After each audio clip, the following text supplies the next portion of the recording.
for peace and stability and development in the Republic of South Sudan. قال وزير الصحة في منطقة بيبور الإدارية الكبرى أتشون جون إن السكان يواجهون حاليا تفشي حالة للكوليرا، حيث تم الإبلاغ عن أكثر من 900 إصابة ونحو 200 حالة وفاة مرتبطة بها. وقال الوزير لقناة جوبا إيكو التلفزيونية حصريا يوم الاثنين إن ارتفاع حالات الكوليرا يرجع إلى حد كبير إلى ممارسات النظافة السيئة داخل المجتمع.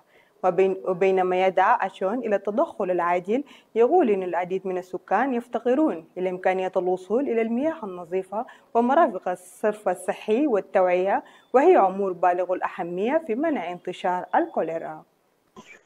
So by today, as we are talking now, we have a number of 817 in the health facility, which is been reported. This is the cases, and we have 89 in the community. This is actually people affected within the community, people who do not reach the health facility. So the total number of affected populations in Greater Bibor is 906. The death cases, we have 66 in the health facility, which actually recorded in the health facility. We have 89 within the community. People die in the community. Will actually brought the number of 155 deaths within the GPA, which is actually a cumulative report. There was a delayment of confirmation from National Laboratory, and last week we received after we received the declaration, the result. Then this is what actually government started declare officially, and also the partners also started responding in terms of support to the cholera outbreak. One of the actually risk factors is the hygiene. The hygiene is very poor in the area.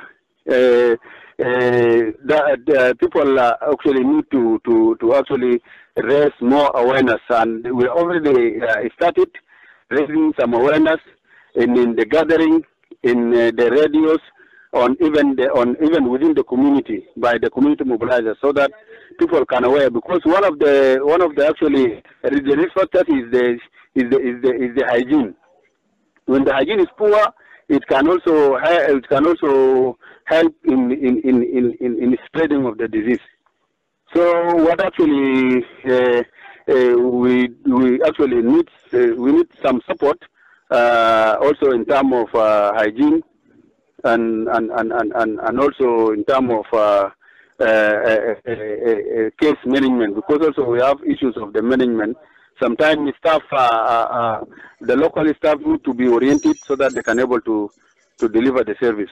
Actually, as we talk now, the current situation is actually is better than before, because before there was no medications in the facility. But as I told you, there is some support from different partners who are actually supporting the facility, and also MSF actually now gave us an update that they are going to respond. They are going to actually support the CTC, which is the treatment center, fully with case management, and also in terms of WASH, which is IPC.